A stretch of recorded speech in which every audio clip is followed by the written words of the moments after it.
Lieutenant Colonel Kyle "Knuckles" Harris lounged in his command chair, one boot propped casually against the holographic tactical display.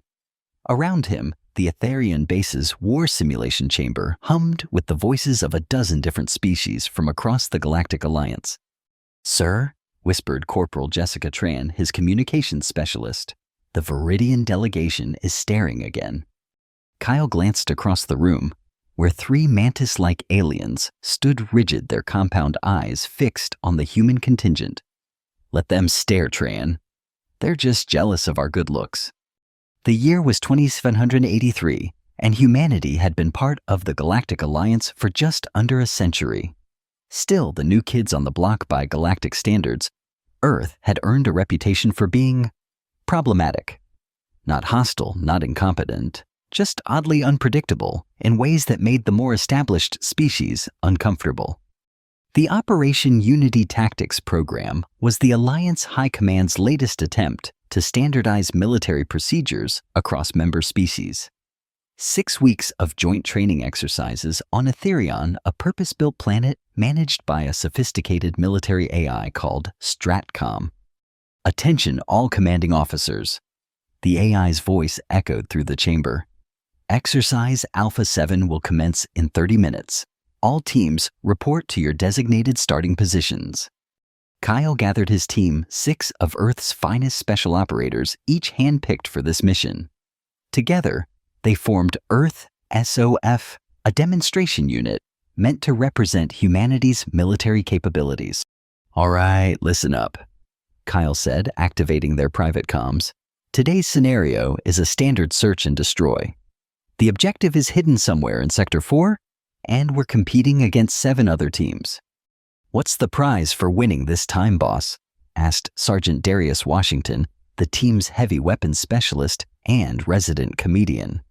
He was polishing what looked suspiciously like a customized drone that definitely wasn't standard issue. Kyle grinned.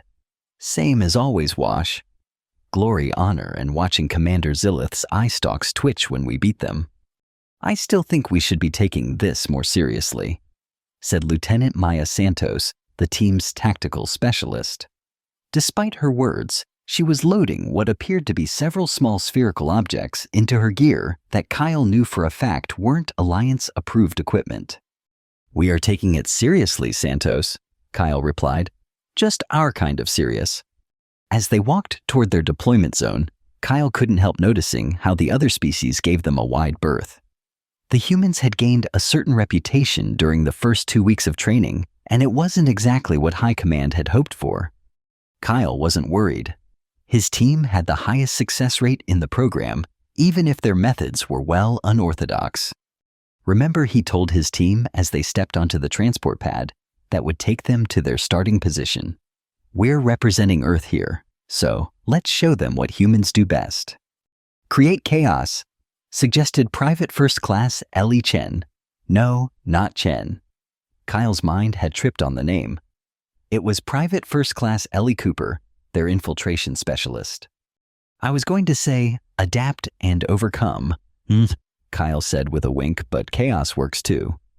The transport pad hummed to life, and in a flash of blue light, Earth OF vanished from the command center and reappeared in a dense forest.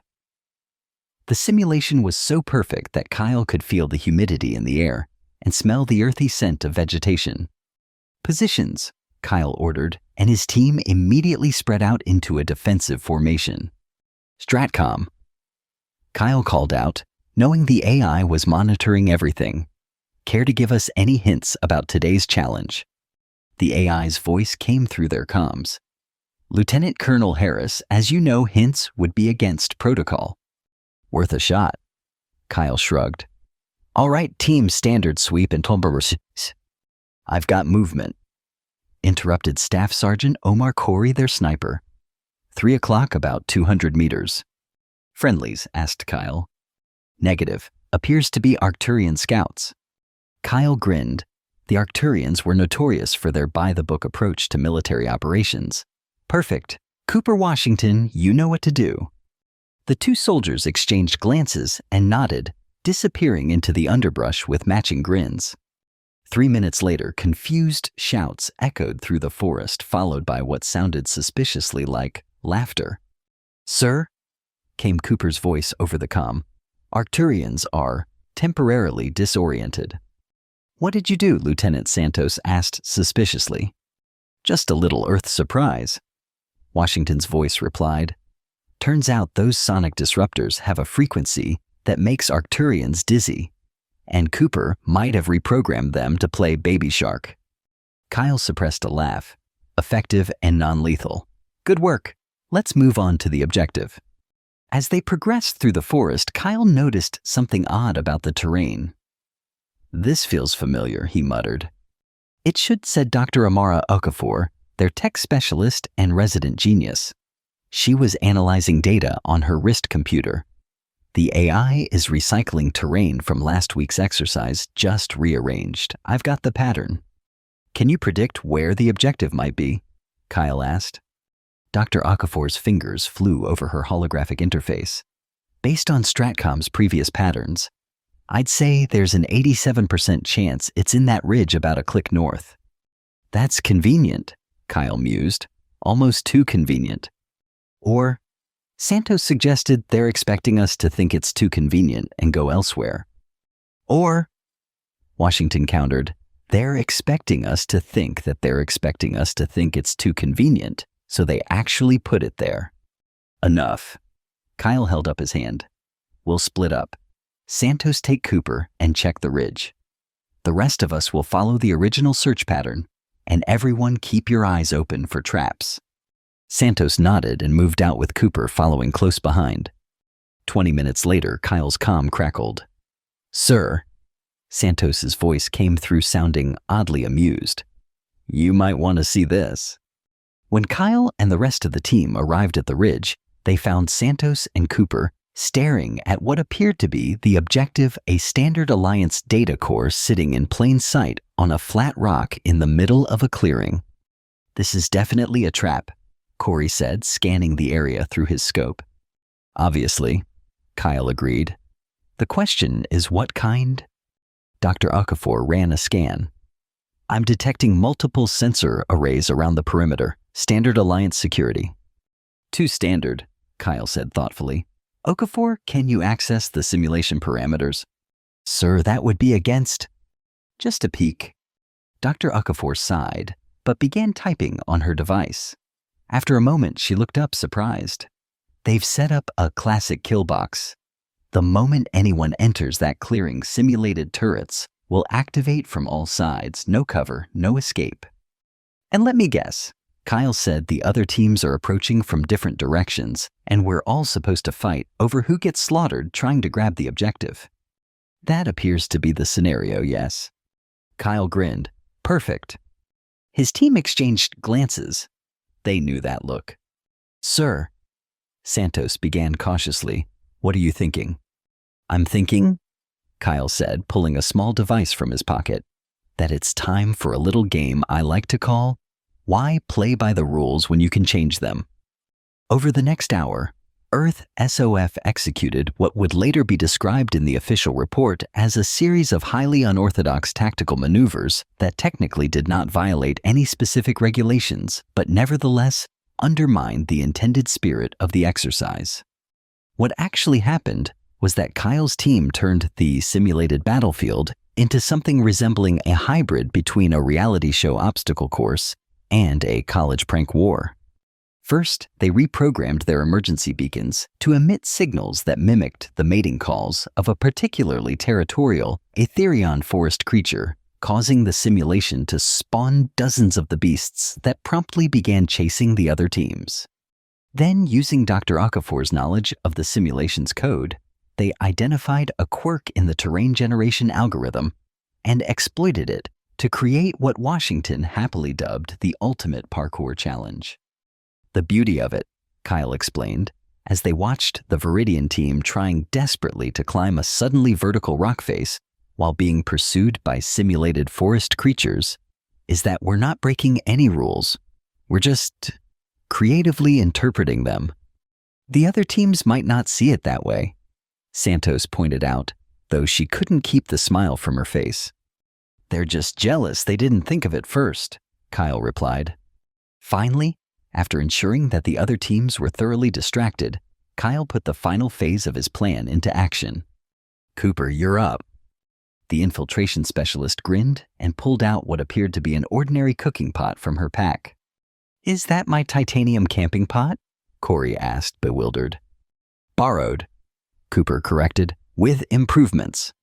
The improvements turned out to be a sophisticated electronic scrambler built into the pot's base that, when activated, created a localized field that confused the simulation's sensors.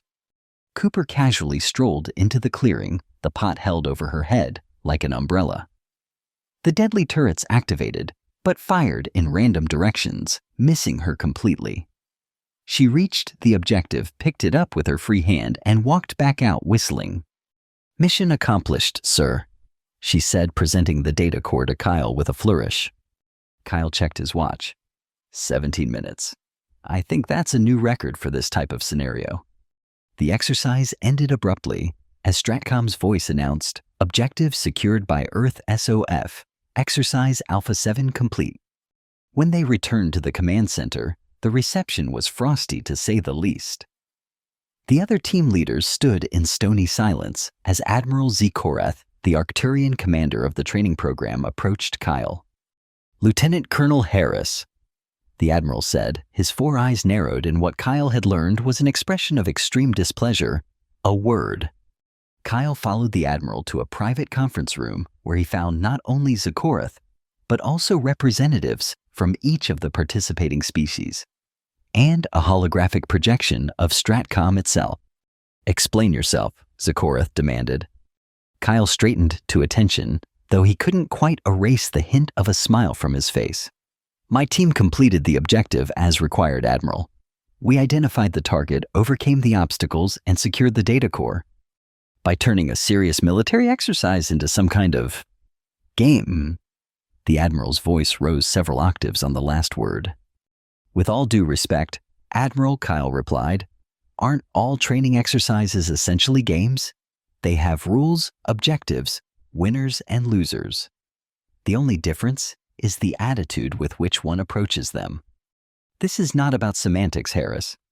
Your team has consistently undermined the integrity of this program with your antics." Kyle remained calm. "My team has also consistently achieved the highest success rate in the program. We've completed every objective, often in record time, and with 0 simulated casualties." "By cheating," hissed a Viridian representative. "By adapting," Kyle corrected. "We identified patterns in the simulation, analyzed the constraints of the system, and developed solutions that maximized our advantages while minimizing our risks. Isn't that exactly what we're supposed to be learning here?" The room fell silent as the aliens exchanged glances. Finally, Stratcom's holographic form pulsed. "Lieutenant Colonel Harris's assessment is technically correct. Earth SOF has not violated any explicit rules of the exercises." "Thank you," Kyle said with a nod to the AI. However, Stratcom continued, "Their methods have been disruptive to the intended learning outcomes of the program." "Exactly," Zekoreth exclaimed. "This program was designed to foster unity, discipline, and standardized tactical responses across all Alliance forces. The human approach undermines those goals." Kyle took a deep breath. "Admiral, I believe there's been a fundamental misunderstanding about what humanity brings to the Alliance." "And what is that exactly?" Zekoreth asked coldly. "Unpredictability," Kyle said simply. "Creativity. The ability to look at a problem from angles no one else has considered. Yes, standardization has its place, but if every military force in the Alliance thinks and acts exactly the same way, we become predictable. And predictability is a weakness any enemy can exploit." The aliens murmured among themselves, and Kyle could see that his words had at least given them pause. "An interesting perspective," a new voice said. Kyle turned to see a tall, slender alien enter the room. Ambassador Zalith, the Etherian representative to the Alliance High Council. "Ambassador," Zekoreth said with a respectful bow, "we were just discussing the unusual approach of the Earth contingent. So I heard, Zalith replied, their iridescent skin shifting through shades of blue and purple. And I find it fascinating. Kyle raised an eyebrow in surprise. The Etherians were known for their rigid adherence to tradition and protocol. You do? Zakorath asked, equally surprised. Indeed. Zalith moved to stand beside Kyle. I've been observing the humans since they joined our alliance, and I have come to believe that their unconventional thinking may be precisely what we need. But the disruption, Zakorath began, is exactly why they are valuable. Zalith interrupted. For 10,000 years, the Alliance has fought wars according to the same principles, the same strategies. And yet we still face threats. Perhaps it is time for new perspectives. Kyle tried not to look too smug. That said, Zalith turned to Kyle. Your methods have caused significant cultural discomfort among our allies. A compromise must be reached. Kyle nodded. I understand, Ambassador. What do you suggest? A final exercise, Zalith said. One that will allow Lieutenant Colonel Harris and his team to demonstrate whether their approach is merely about causing chaos or truly represents a valuable alternative methodology. The room buzzed with conversation as the representatives considered this proposal. I agree, Zakorath finally said. One final test. But this time, Stratcom will design the scenario specifically to counter the humans' previous tactics.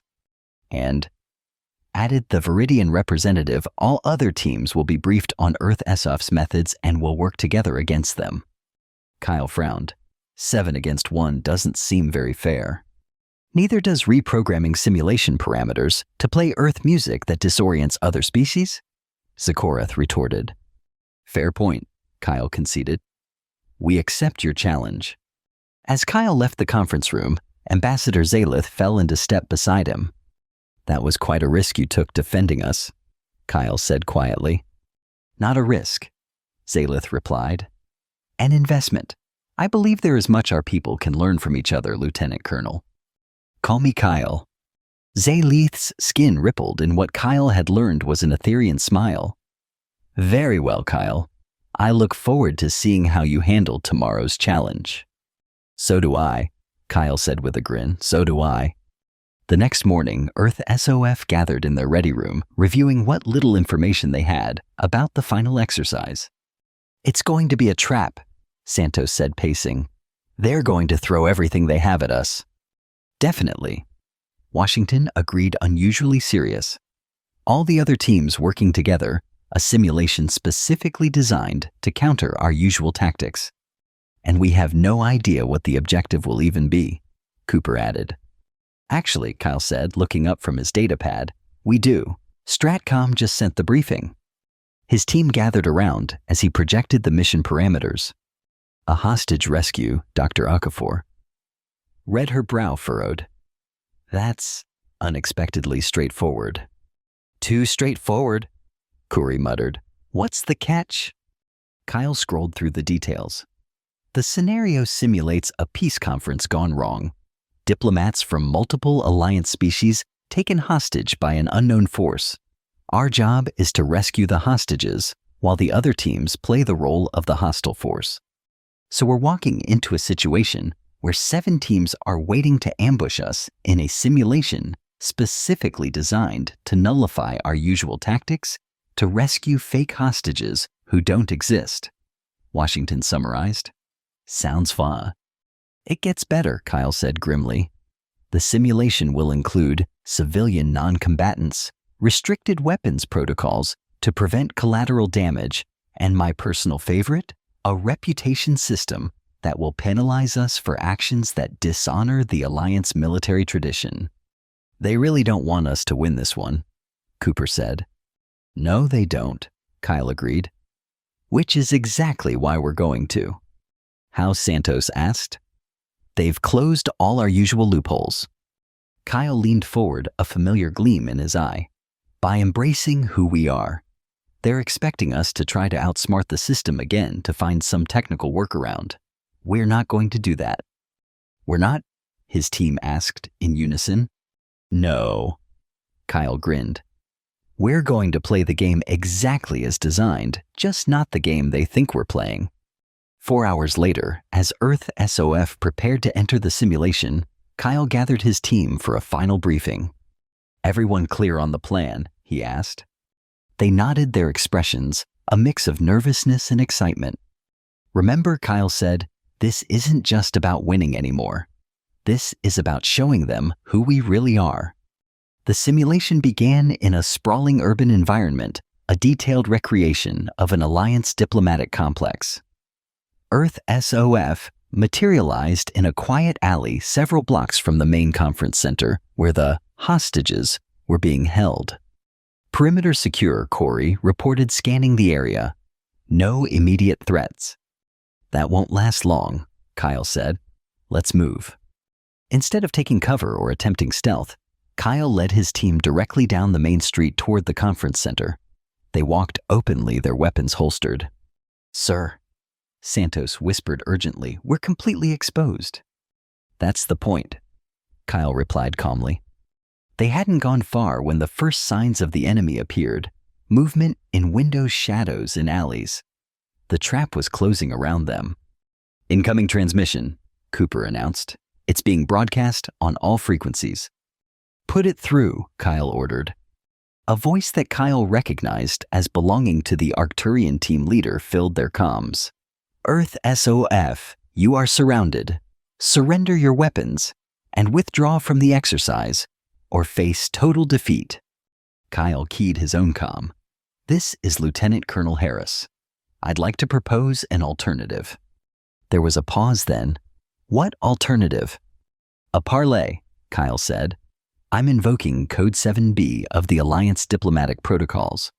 Another pause longer this time. Code 7B was a real diplomatic protocol that allowed for temporary cessation of hostilities for negotiation purposes. It wasn't typically used in military exercises, but it was a legitimate Alliance procedure. This is a military operation, not a diplomatic one, the Arcturian finally replied. The mission parameters clearly state this is a simulated peace conference, Kyle countered. Diplomatic protocols apply. Unless, of course, you're refusing to follow Alliance regulations. The silence that followed told Kyle his gambit had worked. The other teams couldn't refuse without effectively conceding that rules could be selectively applied, the very accusation they had leveled against the humans. Very well, the Arcturian said stiffly. You may approach the neutral zone for parley. 2 representatives only unarmed. Acknowledged, Kyle said, then turned to his team. Okafor, you're with me. The rest of you proceed with Phase 2. As Kyle and Dr. Okafor approached the designated meeting point, a small plaza halfway between their position and the conference center, Kyle noticed the unusual stillness of the simulation. Normally, Stratcom would include ambient details like civilian NPCs, weather effects, and background noise.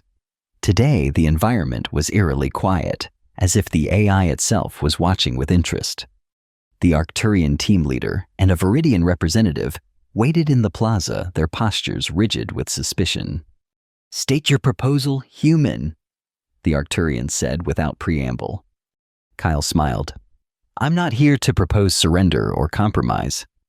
I'm here to invite you to a party. The alien stared at him. A party, the Viridian repeated slowly. That's right. As we speak, my team is setting up what humans call a block party in the main square. Food, music, games, the works.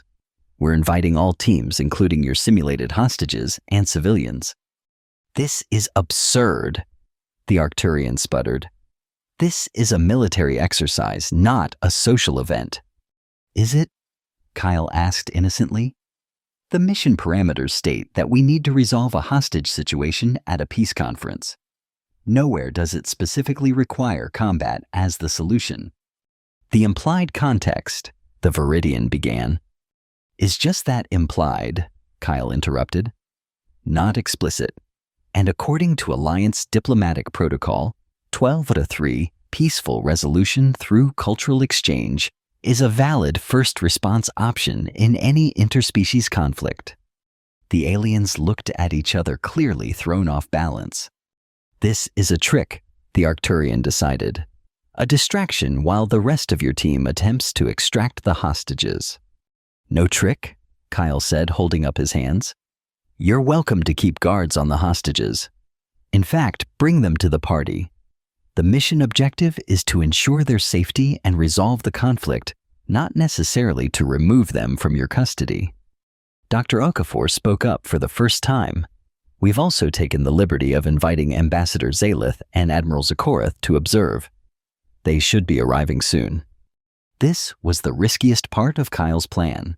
He had indeed sent a message to Zalith explaining what they intended, hoping the ambassador's curiosity would overcome protocol. The Arcturian and Viridian excused themselves to confer privately, and Kyle used the opportunity to check in with his team. Status, he murmured into his comm. Everything's ready, boss, Washington's voice replied. We've got the square set up. And you won't believe this, some of the simulation's civilian NPCs are actually helping. I think Stratcom is getting into it. Kyle smiled. He had been counting on the AI's curiosity. Stratcom had been designed to learn and adapt after all. Sir, Santos cut in. We've got movement. The other teams are mobilizing, but they don't seem to be taking offensive positions. I think they're just watching. Good, Kyle said. Stand by. The Arcturian and Viridian returned, their expressions unreadable. We will allow this event to proceed, the Arcturian said stiffly, under supervision, but be warned. Human, at the first sign of deception, we will terminate the exercise and declare you in violation of the rules. Understood? Kyle said with a nod. Shall we? As they walked toward the main square, Kyle could see the transformation his team had worked. Using simulation parameters that allowed for environmental interaction originally intended for things like taking cover or creating barricades, they had repurposed public benches to create seating areas, used emergency flares as decorative lights, and somehow managed to convince Stratcom to spawn various food items normally reserved for the civilian life simulations. In the center of it all, Cooper had set up what appeared to be a makeshift stage, complete with an improvised sound system cobbled together from communication equipment. The other teams began to arrive, their expressions ranging from suspicious to curious. Among them were the simulated hostages, Alliance diplomats played by NPCs, who seemed particularly confused by the turn of events. What is the meaning of this? Demanded a simulated Etherian diplomat. Kyle stepped onto the stage. Ladies, gentlemen, and distinguished beings of all designations, he began, his voice carrying across the square. Welcome to what we on Earth call diplomacy by other means. A ripple of confusion passed through the crowd. I know what you're thinking, Kyle continued. This isn't how military exercises are supposed to work. This isn't how conflict resolution is taught. But I put it to you that perhaps that's precisely the problem. He gestured around the square. Look at us. Different species, different cultures, different approaches to virtually everything. The Alliance tries to standardize us, to make us all think and act the same way. But our diversity isn't a weakness, it's our greatest strength. Kyle noticed that Ambassador Zalith had indeed arrived and was watching from the edge of the square, along with Admiral Zakorath, whose expression suggested he was one step away from shutting down the entire simulation. Today's exercise was supposed to be about rescuing hostages from a peace conference gone wrong, Kyle said. But what if instead of simulating failure and practicing how to clean up the mess, we simulated success instead? He stepped down from the stage and approached the simulated diplomats. What if we showed that humans don't just solve problems with force or even with clever workarounds? What if we showed that sometimes the best solution is to change the nature of the problem itself? Kyle turned to face the other military teams. You were told to stop us from rescuing the hostages. But what if there were no hostages to rescue? What if, instead, there were only guests at what might be the most unusual peace conference in Alliance history? A murmur ran through the crowd. Kyle could see some of the alien soldiers exchanging glances, their rigid postures beginning to soften. "So?" Kyle spread his arms wide. "Who wants to play a game?" What followed would later be described in the official after-action report as an unprecedented deviation from established exercise parameters, resulting in a complete reassessment of simulation victory conditions. What actually happened was that Earth SOF turned a simulated hostage rescue into an interstellar cultural festival. Washington organized what he called a Galactic Olympics, featuring games that played to the natural abilities of each species. Santos led a series of impromptu workshops on cross-species communication techniques. Cooper and Dr. Okafor set up a technology exchange where participants could share and explain devices from their homeworlds. And Kyle, much to everyone's surprise, turned out to be an excellent moderator for a roundtable discussion on comparative military ethics that eventually drew in participants from all teams. As the event progressed, Kyle noticed something remarkable happening. The rigid divisions between teams began to dissolve. Soldiers who had been prepared to simulate killing each other were now engaged in animated conversations, friendly competitions, and even what appeared to be the alien equivalent of laughter. Stratcom, for its part, seemed to be actively participating in the unexpected turn of events, spawning additional environmental elements to enhance the experience and even adjusting the simulation's lighting to create a more festive atmosphere as the day progressed. The defining moment came when Admiral Zakorath, who had been watching with increasing bewilderment, finally approached Kyle. "This is not what the exercise was designed to test," the Admiral said, though his tone lacked its usual edge.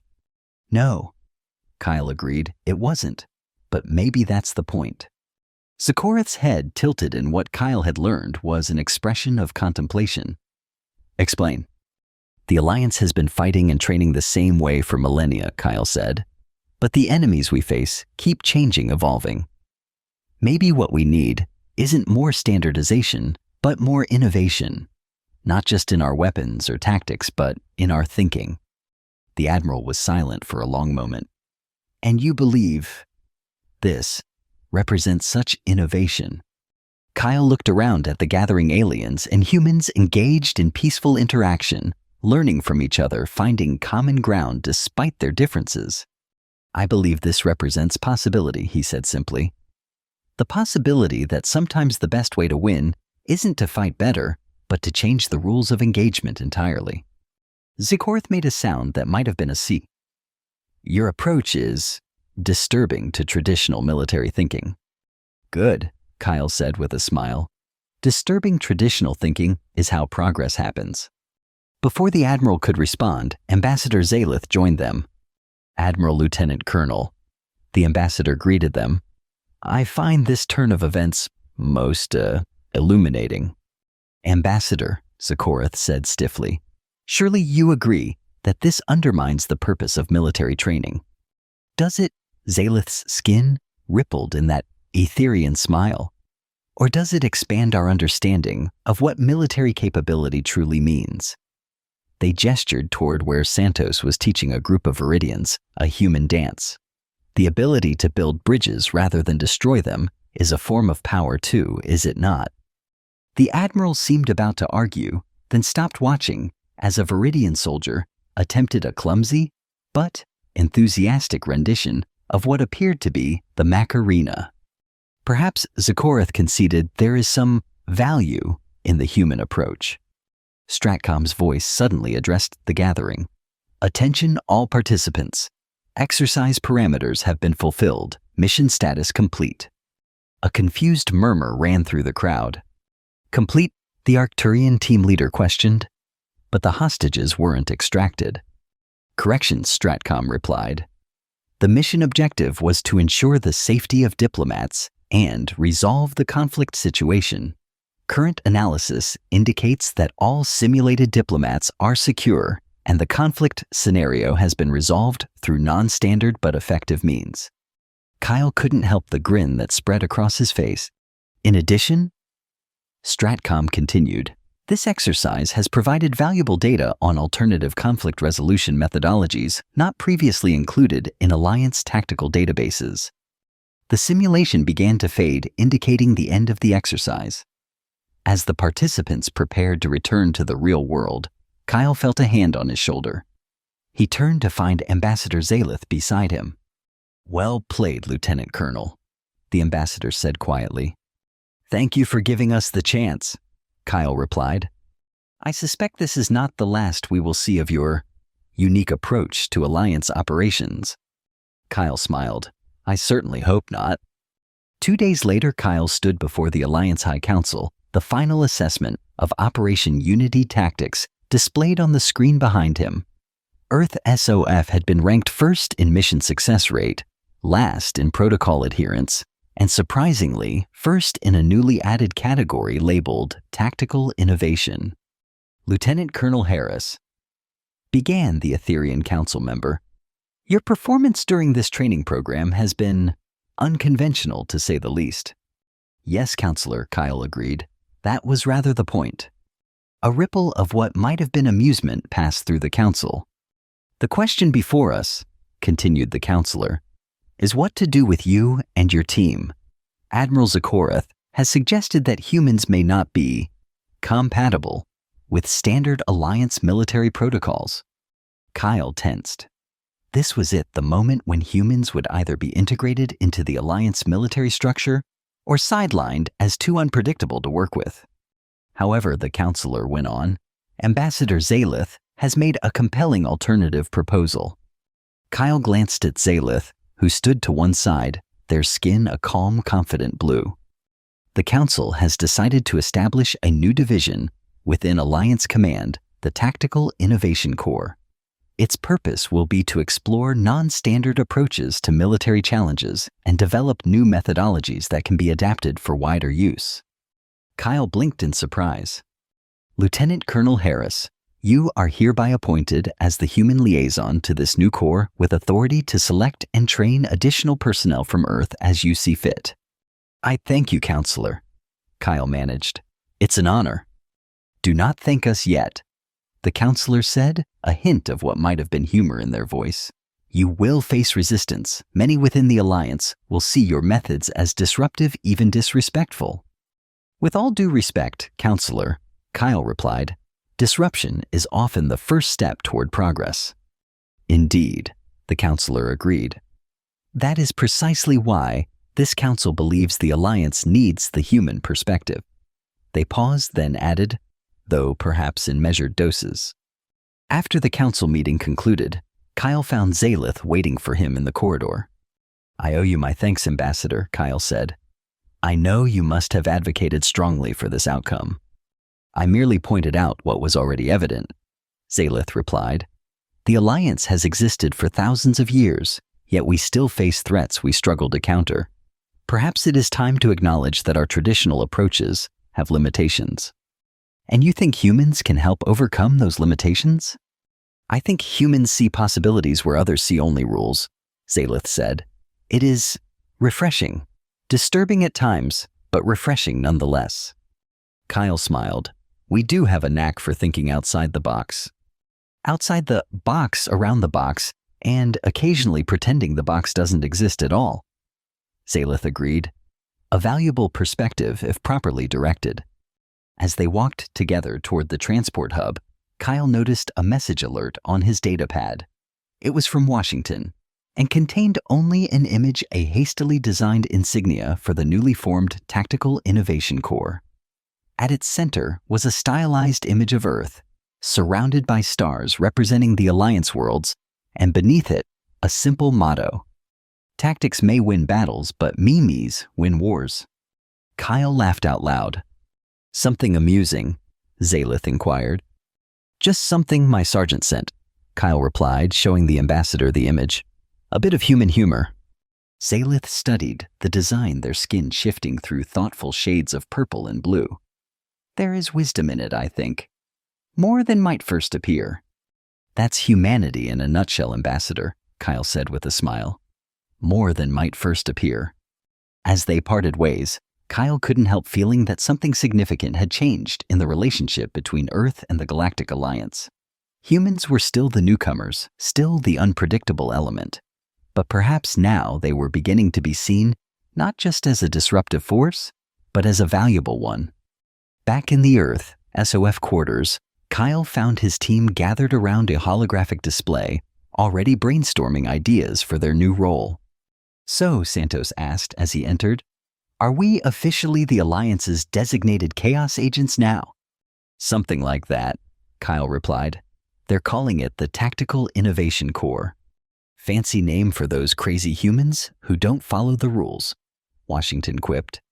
"Maybe," Kyle acknowledged, "but it's a start. A recognition that there's value in our approach." "Sir?" Cooper asked suddenly. "Serious, do you really think it will work, changing millennia of military tradition?" Kyle considered the question. "Not overnight. Maybe not even in our lifetimes. But yes, I think it will work because it has to. The universe is too big, too diverse, too unpredictable for any one approach to be effective against every threat." He looked around at his team, the best Earth had to offer, not just because of their skills, but because of their ability to think differently. The Alliance built its military on tradition, protocol standardization, and there's value in that. But Earth brings something else to the table. Adaptation innovation, the ability to look at an impossible situation and say, "Let's try anyway." "And throw a party when all else fails," Washington added with a grin.